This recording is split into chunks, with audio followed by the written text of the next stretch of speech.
어, 제 목소리가 원래 굉장히 아름다운 거 다 아시죠? 네. 어, 인정하지 못하는 분위기예요. 네. 목요일 날 폐렴 판정을 받고서 수련회를 들어가야 되냐 말아야 되냐 고민하다가 안 들어갔으면 큰일 날 뻔했어요. 네, 들어가서 정말로 하나님의 만의 은혜를 받고 돌아온 것 같습니다. 여러분들도 고민했던 사람들 많았을 거예요. 근데 올해는 정말로 참 신기한 게 제가 허브에 2012년부터 있었거든요. 2012년, 13년 그리고 15년부터 다시 허브로 돌아왔는데 제가 알고 있는 허브 역사에 가장 많은 인원이 신청한 해가 이번이 아닌가 싶습니다. 거의 420명에 가까운 숫자가 허브에 신청했고 또 참석도 거의 400명 넘게 참석했어요. 저는 교육자끼리는 그런 얘기를 많이 해요. 수치는 거짓말을 하지 않는다. 그래서 작년 수치는 올해 수치와 거의 비슷하게 올해 수치를 거의 비슷하게 맞춘다라고 이야기합니다. 카운트다운도 그랬고 매번 수련회도 그랬고 행사는 다 그랬는데 올해 허브업은 작년 수치가 완전히 빗나간 것 같아요. 굉장히 많은 사람들이 왔고 또 굉장히 고민을 하다가 많은 사람들이 노쇼를 하는데 굉장히 거의 노쇼가 없었던 그런 수련회가 아니었나 싶습니다. 여러분들을 향한 하나님의 사랑이 그만큼 컸던 것 같아요. 우리 수련회 가운데 함께 하셨던 하나님께 감사와 영광의 박수 돌리도록 하겠습니다. 감사합니다. 우리는 애티튜드라는 주제를 가지고서 허브업을 진행하고 있습니다. 허브업 3일 동안 강사님들이 말씀을 전해 주셨는데 공통적으로 우리에게 해 주었던 내용이 있습니다. 바로 상황보다 태도가 중요하다라는 것이죠. 우리가 애티튜드라는 주제를 가지고 나가다 보니까 강사님들도 이 주제를 묵상하다 보니까 똑같은 결론에 도달하신 것 같아요. 어떤 상황에 있는가 보다 더 중요한 것은 내가 그 상황 가운데 어떤 태도를 가지고 있는가입니다. 많은 사람들이 상황이 나의 컨디션을 결정한다고 생각합니다. 나의 상황이 이렇기 때문에 나는 망했다. 내가 처해 있는 가정이 이렇기 때문에 나는 망했다. 내가 다니고 있는 학교가 이렇기 때문에 나는 실패했다라고 이야기합니다. 하지만 그렇지 않아요. 내가 실패하고 망했던 것은 상황이나 나의 환경이 아니라 내가 망했다라고 생각하는 그 순간 그 사람은 망한 사람이 되는 것이죠. 그리스도인은요 반대로 살아가는 거예요. 나의 상황이 어떻든 나의 태도를 가지고 그 상황과 맞서 싸워 나가는 것, 그게 바로 그리스도인의 삶의 모습이 되어야 하는 것입니다. 저희가 애티튜드라는 주제를 가지고서 2박 3일 동안 함께 나눴던 것도 마찬가지예요. 세상적으로 보면 우리는 실패한 사람들처럼 보일 수 있습니다. 세상의 기준으로 보면 우리는 낙담할 수밖에 없는 조건에 있을 수 있어요. 하지만 우리는 그 조건을 바라보는 사람이 아니라 그 상황을 바라보는 사람이 아니라 우리를 창조하신 하나님을 바라보는 사람이기 때문에 상황이 나의 컨디션을 결정하는 것이 아니라 하나님을 바라보는 나의 태도가 나의 컨디션을 결정하게 되는 것이죠. 지혜로운 사람은요 상황이 변화되지 않는다고 해서 원망하지 않습니다. 왜냐하면 변화되지 않는 그 상황을 변화시키기 위해서 내가 왔다라는 것을 알고 그곳에서 긍정적인 마음과 말씀의 태도를 가지고 그 상황을 변화시켜 나아가는 것이죠. 예수님도 항상 그러셨어요. 예수님께서 이 땅 가운데 오셨을 때 사람들은 예수님께 무엇을 기대했습니까? 예수님이 상황을 변화시키길 원하셨어요. 근데 예수님은 어떻게 하셨어요? 예수님은 그런 능력이 충분히 있으셨겠죠. 오늘부터 하나님 나라 시작하면서 모든 것을 다 화평하게 만드실 수 있었을 거예요. 근데 예수님은 그렇게 하지 않고 한 사람을 변화시켜서 그 변화된 사람이 변화된 태도를 가지고 세상을 살아가면서 세상을 조금씩 변화시키기를 원하셨다라는 것입니다. 어쩌면 우리가 날마다 바라는 기적보다 더 필요한 것은, 우리가 날마다 바라는 기적보다 하나님께서 우리에게 더 원하는 것은 우리가 말씀의 태도를 가지고 최선을 다하여 오늘을 살아가는 것이죠. 그리고 그 태도의 가장 베이직에 바로 이 세 가지, 기뻐하라, 기도하라, 감사하라가 있는 것입니다. 저는 여러분들이 이 세 가지 키워드를 여러분의 인생 가운데 담고 살았으면 좋겠어요.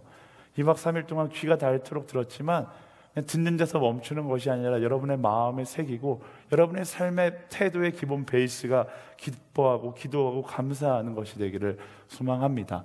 그런 의미에서 잠깐 좀 정리하면서 갈게요. 여러분들 막 너무 두려워하지 마세요. 제가 한 가지 확신할 수 있는 건데, 제가 이번 허브업 설교자 중에 가장 짧은 설교를 할 거라는 사실이에요. 두려워하지 마시고 편안한 마음으로 들으면 좋을 것 같아요. 항상 기뻐하라. 기뻐하기 정말 힘든 시간이었죠. 무려 4시간의 설교를 들으면서 실습했습니다. 저는 속으로 막 너무 길다. 여러분도 길다고 느꼈겠지만 스케줄을 관리하고 있는 저는 어떻겠습니까?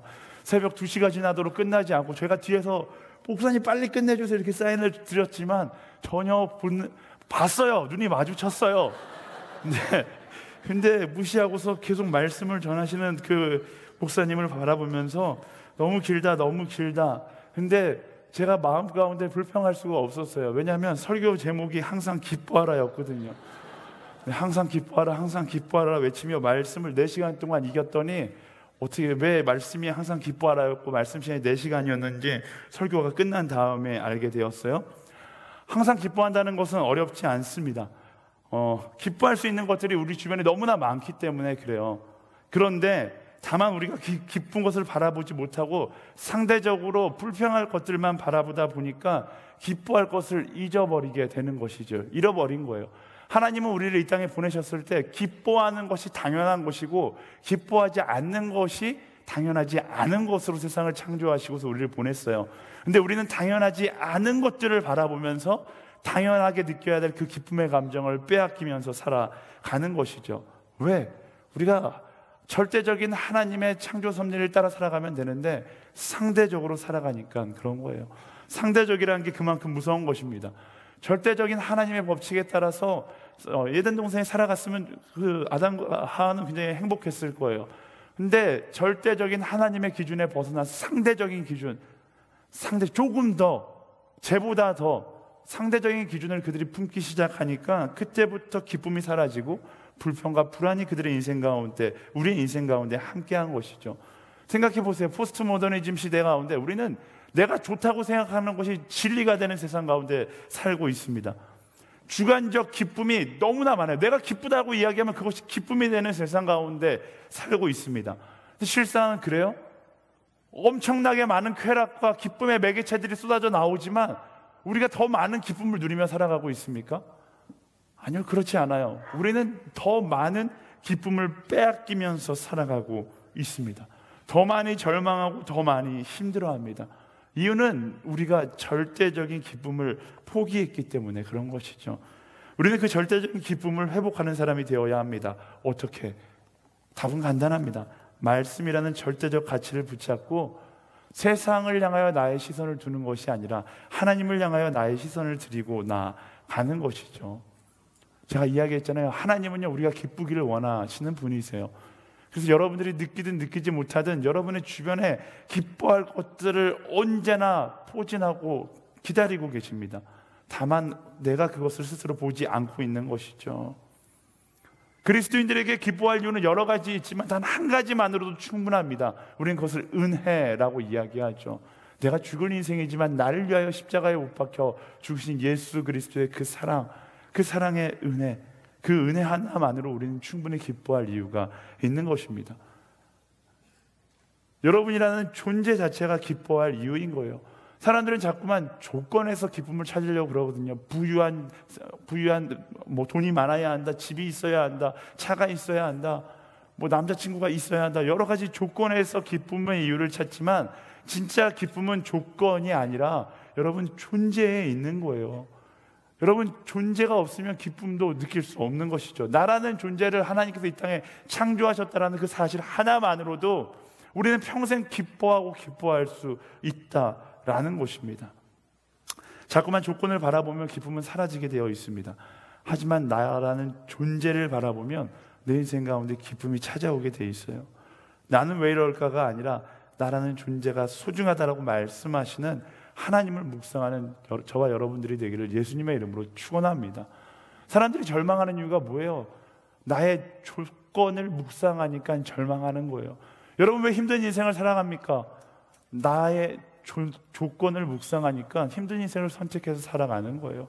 말씀은요, 조건을 묵상하라고 이야기하지 않고 나를 지으신 그 하나님과 나 사이에 그 존재를 묵상하라고 이야기하고 있어요. 그 존재를 묵상할 때 그때 비로소 우리 인생 가운데 하나님의 기쁨이 보이기 시작한다라는 것입니다. 자꾸만 세상을 보면서 절망하지 말고 절대적인 하나님의 은혜 안에서 항상 기뻐하게 되기를 예수님의 이름으로 축원합니다. 우리 옆 사람에게 선포할까요? 은혜 가운데 기뻐할지어다. 아멘. 두 번째 우리가 나눴던 것은 기도입니다. 네, 이문미 선교사님을 통해서 기도에 대해서 우리에게 매우 많은 것을, 1시간만 하신다고 했지만 1시간 반 동안 우리에게 매우 많은 것을 말씀해 주셨어요. 저는 그게 제일 기억에 남아요. 주여는 3번 외쳐야 한다. 네. 주여 주여 하는 자마다 다 천국에 가지 않기 때문에 저 3번을 외쳐야 돼. 굉장히 참신한 아이디어였던 것 같아요. 기도는요, 하나님과의 소통입니다. 근데 왜 끊어질까요? 내 말만 하니까 끊어지는 거예요. 하나님의 음성을 들어야 되고 하나님의 마음을 알아야 되는데 자꾸만 내 주장만 하니까 대화가 안 되는 것이죠.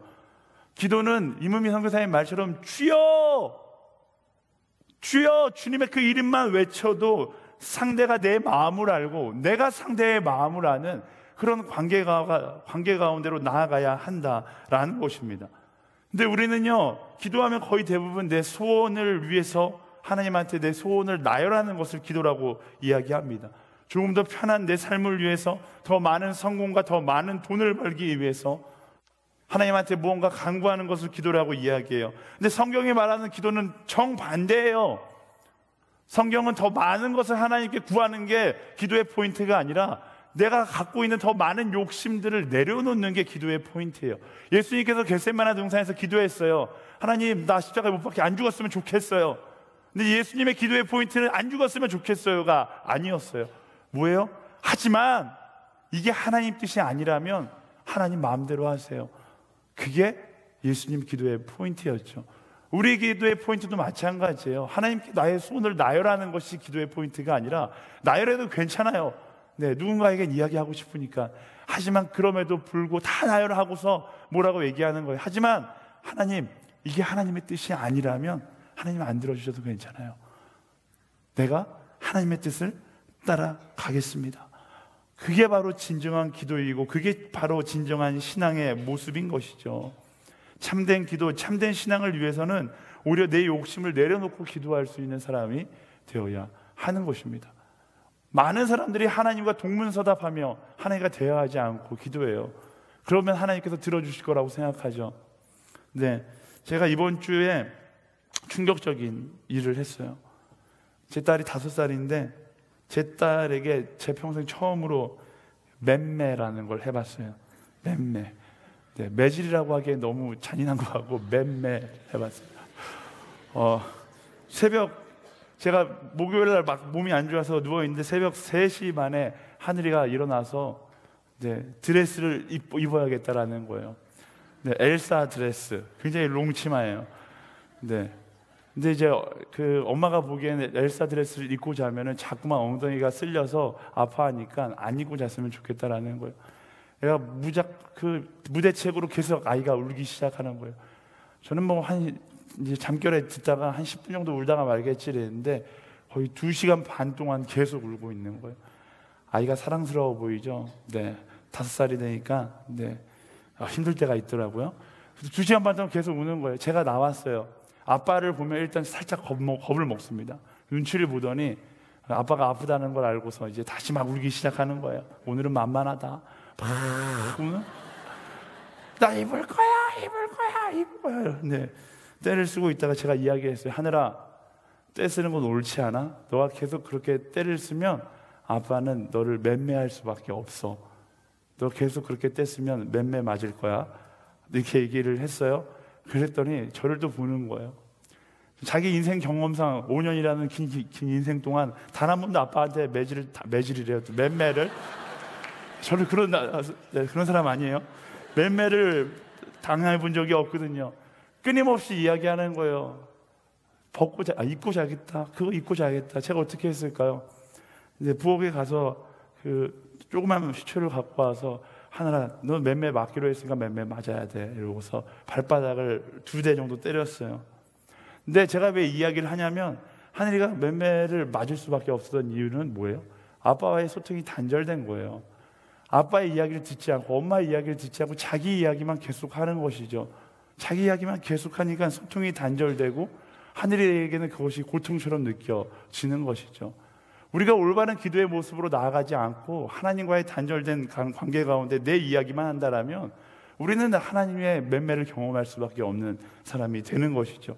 쉬지 말고 기도하라는 것은 쉬지 말고 내 소원을 하나님께 막 아뢰라는 게 아니에요. 나보다 나를 잘 아시는 하나님을 100% 의지하기 위해서 내 욕심을 내려놓기 위해서 쉬지 말고 기도하라는 거예요. 말씀 가운데 쉬지 말고 기도하라는 것은 너의 소원을 하나님께 쉬지 말고 막 이야기하라는 것이 아니라 반대로 하나님을 신뢰하기 때문에 나의 욕심과 나의 욕구를 기도함으로 내려놓으라는 것이 말씀이 이야기하고 있는 쉬지 말고 기도하라는 말의 뜻인 것이죠. 나보다 나를 더 잘 아시는 하나님을 신뢰하세요. 그리고 나의 욕심을 내려놓는 거예요. 저는 여러분들이 아침에 기도하지 않고서 어떻게 하루를 살아갈 수 있는지가 때로는 궁금합니다. 저는 욕심이 너무나 많거든요. 아침에 기도하지 않으면, 홀리스타 가서 기도하지 않으면, 제가 홀리스타 가서 무슨 기도할까 궁금한 사람 제 기도를 들어보세요. 제 기도는 딱 한 가지밖에 없어요. 하나님, 내 욕심을 좀 내려놨으면 좋겠습니다. 나의 이기심을 내려놨으면 좋겠습니다. 그것이 날마다 매 순간마다 기도되어지면 그것으로 인하여 하나님과의 원만한 관계가, 하나님과의 소통이 다시 시작되는 것이죠. 사랑하는 여러분, 욕심을 버릴 수 있도록 쉬지 말고 기도하는 저와 여러분들이 되기를 예수님의 이름으로 축원합니다. 우리 옆 사람에게 선포할까요? 욕심 버릴 수 있도록 쉬지 말고 기도할지어다. 네. 그리고 세 번째는 오늘 배행삼 목사님이 말씀해 주셨던 범사에 감사하라, 모든 일에 감사하라는 거예요. 근데 제가 배행삼 목사님이 그 사도행전을 묵상하고서 은혜 받고 사모님과 교제한 그날, 제가 배행삼 목사님과 만날 일이 있어서 함께 만나서 그 나눔을 했어요. 그 나눔을 여러분들이 들었으면 좋겠다라고 생각해서 함께 나누었는데 정말 은혜로운 시간이었던 것 같습니다. 감사는 특별한 것이 아닙니다. 목사님이 나누어 줬듯이 감사는요, 어떤 조건을 향한 감사를 이야기하고 있는 것이 아니에요. 감사는 우리가 해야 할 당연한 것입니다. 얼핏 보면 감사하라, 기뻐하라는 것이 같은 의미라고는 생각이 여겨질 수 있지만 항상 기뻐하라와 쉬지 말고 범사에 감사하라는 약간의 의미의 차이가 있어요. 기뻐하라라는 것은 은혜 앞에 반응하라라는 것이고요. 범사에 감사하라는 것은 우리의 의지적 표현을 이야기하고 있는 거예요. 쉽게 말하면 정신 차려라라는 거예요. 감사함으로 하나님께서 너와 함께하고 있다는 것을 좀 제발 기억 좀 해라라고 이야기하는 것이죠. 제가 왜 감사를 의지라고 표현하냐면 우리는 감사의 의지를 가지고 사단과 맞서 싸워야 하기 때문에 그렇습니다. 우리가 감사할 때 사단은 우리를 공격하지 못해요. 그게 하나님께서 우리에게 감사하라고 말씀하신 가장 큰 이유이죠. 절망이 찾아오는 것을 방어하고 사단이 우리를 교만하게 만드는 것을 방어하는 무기가 바로 감사입니다. 그 감사가 가득하면 절망도 교만함도 내 삶 가운데 침투할 수가 없는 거예요. 하지만 감사를 잃어버리면 사단은 기가 막히게 그 타이밍을 잡고 우리 삶 가운데 들어와 자신의 영역을 확장하기 시작합니다. 제가 말씀드렸죠. 감사는 특별한 것이 아니에요. 하나님께서 태초에 천지를 창조하시고 사람을 만드셨을 때 감사라는 단어는 필요 없었어요. 왜? 사람이 해야 할 것은 감사밖에 없었거든요. 그렇잖아요. 사람이 해야 될 건 감사밖에 없었어요. 그런데 우리가 사단을 선택하고 사단을 바라보기 시작하면서 감사라는 것이 특별한 것처럼 여겨지기 시작했던 것이죠. 너무나 많은 사람들이 감사를 특별한 반응이라고 생각합니다. 그래서 이거가 이루어지면 감사하고 내게 뭔가 유익이 생기면 감사하고, 근데 감사는 그게 아니라 오히려 선행되어지고 내 삶 가운데 자연스럽게 새겨져 있어야 하는 것입니다. 다니엘의 세 친구 기억하세요? 이제 다니엘의 세 친구 풀무불에 들어가라, 안 들어가면 나한테 절해라 라고 이야기하자 다니엘의 세 친구가 뭐라고 이야기합니까? 우리가 풀무불에 들어가도 하나님의 천사가 우리 와서 나를 구원해 주실 것이다. 그렇지 않더라도, 그리 아니하실지라도 우리는 감사할 것이다 라고 이야기해요. 그들은 조건에 대한 감사가 아니었어요. 그냥 감사할 것이다. 내게 무언가가 주어지지 않았어도 그들은 먼저 감사하겠다라고 이야기합니다. 그리고 감사로 무정한 그들이었기 때문에 어떤 시험 앞에서도 그들은 담대하게 나아갈 수 있는 거예요. 많은 사람들이 감사의 디펜스를 하지 않으니까 엄청나게 많은 불평을 쏟아내며 살아갑니다. 저는 이 시대 대학생 보면서 아까 전에도 기도하다가 들었던 생각이, 정말 대학생을 보면서 가장 안타까운 게 무엇입니까? 단 한 가지를 꼽으라고 이야기하면 저는 이것을 꼽고 싶어요. 너무나 많은 대학생, 너무나 많은 그리스도인 대학생들이 불평하면서 살아갑니다. 왜 내겐 이거밖에 주어지지 않았는가? 너는 왜 나한테 그렇게 돼? 넌 태도가 왜 그래? 모든 것을 불평의 언어로 가득 채워서 살아가요. 실제로 여러분들도 생각해 보세요. 여러분의 입술 가운데 감사의 말이 많은지 아니면 불평의 말이 많은지를 생각해 보세요. 우리는 엄청나게 많은 불평의 말을 하면서 살아갑니다. 불평의 말을 하면 불평이 사라질까요? 아니요. 불평을 하면 이상하게 쏟아내면 쏟아낼수록 더 많은 불평을 하게 되어 있습니다. 불평을 하는 이유가 뭘까요? 말씀 가운데서 이야기하잖아요. 지금 나누었잖아요. 내 안에 감사를 잃어버렸기 때문에 불평을 하는 거예요. 감사할 것이 없어서 불평하는 것이 아니라 내가 감사를 잃어버렸기 때문에 불평하는 인생을 하며 살아가는 것입니다. 사랑하는 여러분, 불평하는 것을 당연하게 여기지 마세요. 그건 사단이 주는 마음이에요.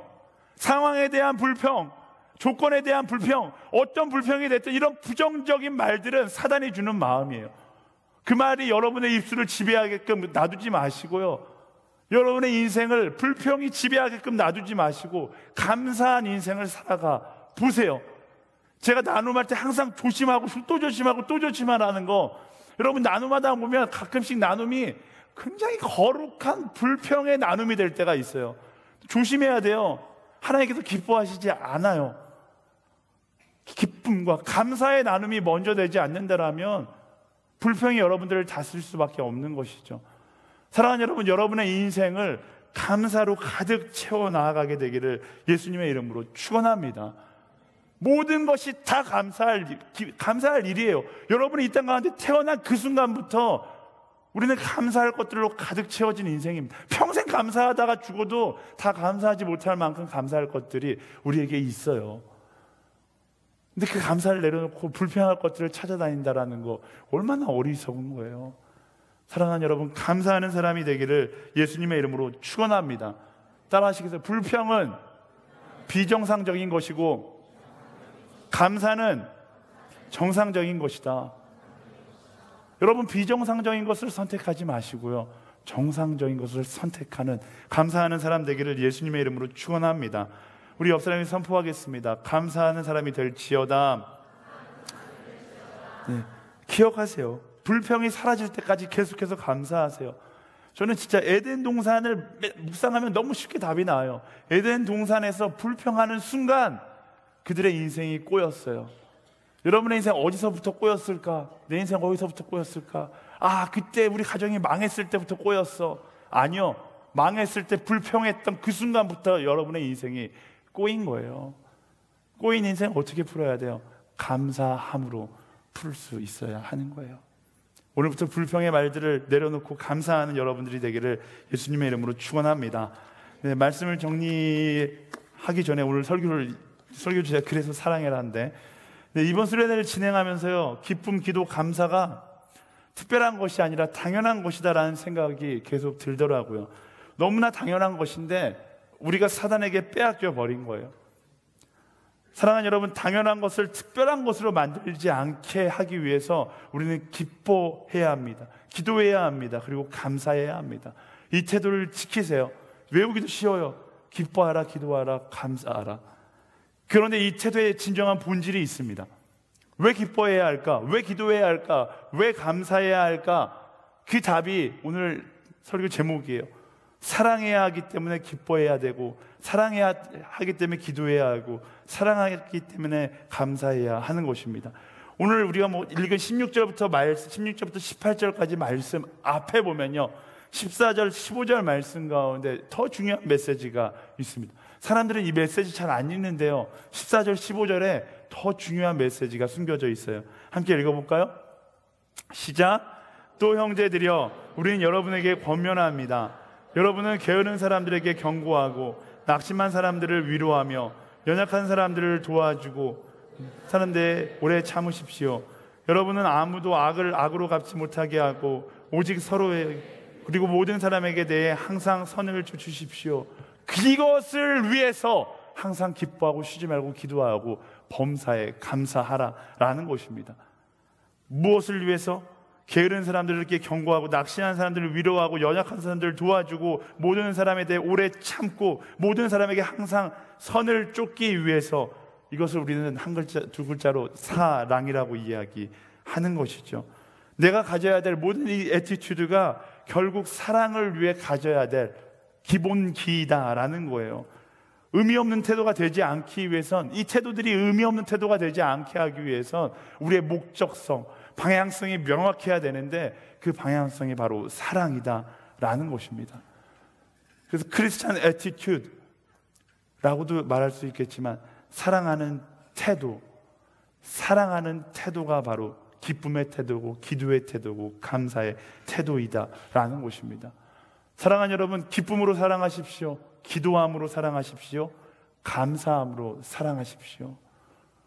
기뻐하고 기도하고 감사, 이것마저 외우기 귀찮다라면 뒤에 것만 외워도 돼요. 예수님께서 아주 명쾌하게 모든 율법은 사랑으로 완결된다라고 말씀해 주신 것처럼 모든 말씀은 사랑으로 완결돼요.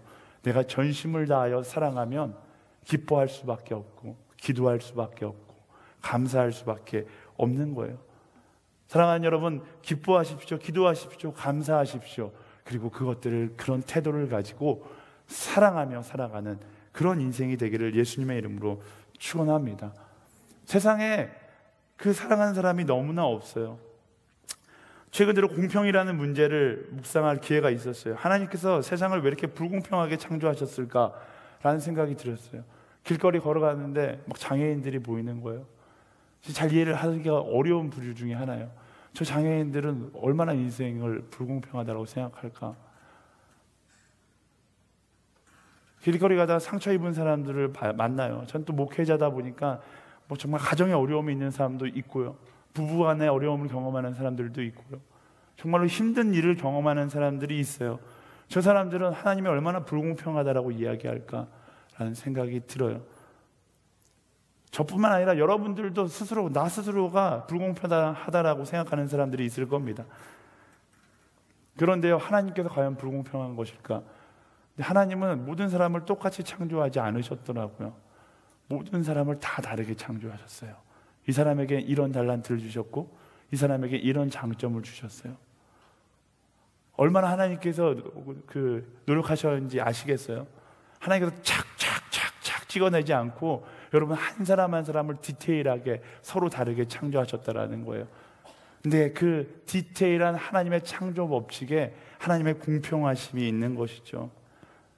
하나님께서 내게 주신 것을 가지고서 그 사람을 사랑함으로 그 사람의 약점을 채워주는 것, 그때 비로소 하나님의 공평의 퍼즐이 맞아지는 거예요. 하나님의 공평하심의 퍼즐은요, 내게 주신 것을 가지고서 누군가를 사랑할 때 완성되는 것입니다. 근데 내가 사랑하지 않으면요, 세상은 불공평하게 느껴질 수밖에 없어요. 여러분, 세상이 불공평하다라고 사람들이 느끼는 이유는 결국 우리 한 사람 한 사람이 사랑하지 않으면서 살고 있기 때문에 그런 것이죠. 우리가 해야 할 사랑이 공평하신 하나님의 마지막 퍼즐인데, 우리가 그 하나님의 공평하심의 마지막 퍼즐을 맞추지 않고 여기에 들어가야 되는데 이걸 나를 위해서 쓰고 나의 성공을 위해서 쓰고 나의 이기심을 위해서 사용하다 보니까 세상은 점점 더 불공평해져 가고 있는 것이죠. 하나님이 지은 세상은 처음도 그랬고 지금도 그랬고 여전히 공평합니다. 근데 전제가 있어요. 우리가 사랑할 때 공평해지는 거예요. 힘이 있는 사람이 힘이 없는 사람을 도울 때 세상이 공평해지기 시작하는 것이고요, 가진 자가 없는 자를 도울 때 공평해지는 것이고, 건강한 자가 약한 자를 도울 때, 즐거운 자가 슬픈 자를 위로할 때 공평해지는 것입니다. 여러분에게 하나님께서 주신 것을 여러분을 위해 사용할 때 세상은 점점 더 불공평해질 거예요.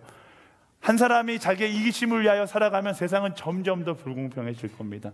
근데요, 하나님의 말씀의 법칙에 따라 내게 주신 것을 가지고 내가 사랑하며 살아갈 때 하나님의 세상은 공평해지기 시작할 것입니다. 어떻게 사랑해요? 애티튜드, 기뻐함으로, 기도함으로, 감사함으로, 그리고 사랑함으로. 크리스찬 애티튜드, 사랑하는 태도를 통해 세상을 하나님께서 만드신 대로 공평한 세상으로 만들어가는 저와 여러분들이 되기를 예수님의 이름으로 축원합니다. 아멘. 우리 옆 사람에게 선포하겠습니다. 기뻐할지어다, 기도할지어다, 감사할지어다, 그래서 사랑 좀 할지어다. 아멘. 우리 다 같이 일어나서 함께 찬양하며 나가기를 소망합니다. 하나님 기뻐하며 기도하며 감사하며 이 모든 것을 가지고 그래서 사랑하는 우리가 되기를 소망합니다. 기뻐하셨던 분이 계셨어요? 기도하셨던 분이 계셨어요? 그리고 감사하셨던 분이 계셨어요? 예수님이시죠. 예수님은 그 모든 그 태도를 가지고서 어떻게 하셨어요? 우리를 사랑하셨어요. 그리고 그렇게 말씀하시죠. 내가 너희를 사랑한 것처럼 너희도 서로 사랑해라. 이번 수련회의 결론은 여기에 있어요. 하나님 크리스찬의 애티튜드를 가지고 세상 가운데 예수 그리스도의 사랑을 이야기하는 한 사람으로 살아가겠습니다. 어디에 서 있는가가 중요한 것이 아니라 내가 서 있는 그 자리에서 기뻐하고 기도하고 감사함으로 예수 그리스도의 사랑을 그들에게 이야기하는 한 사람으로 주님 살아가겠습니다. 그것이 내 삶의 목적이고 내가 살아가는 삶의 이유입니다. 우리가 목적과 이유를 잊어버리고 다른 방향으로 가면요, 불행한 거예요. 힘든 거예요. 어려운 거예요. 이미 여러분의 인생에 꼬여 있는 거예요. 어떻게 풀어요?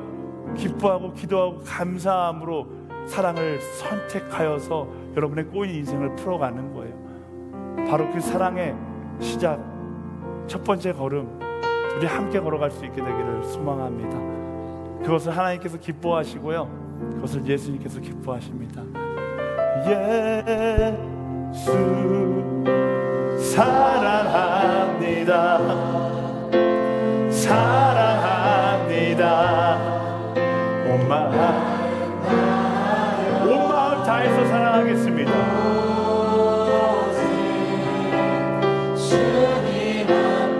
주님 때문에 내 마음에 욕심의 자리가 없어요. 이기심의 자리 더 이상 들어올 수가 없는 거예요.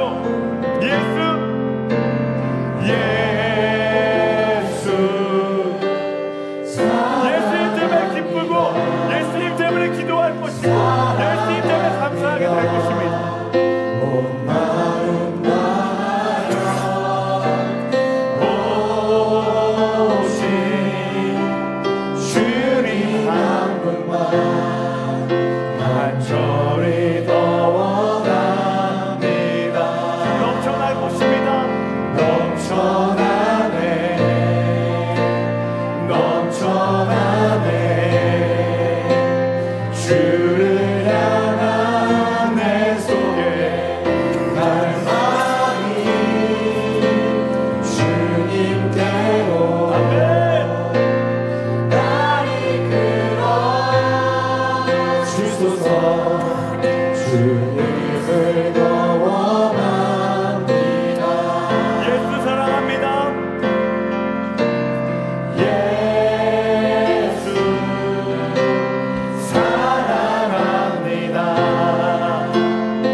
것이 힘드세요? 기도하는 것이 힘드세요? 감사하는 것이 힘드세요? 사랑하는 것이 힘듭니까?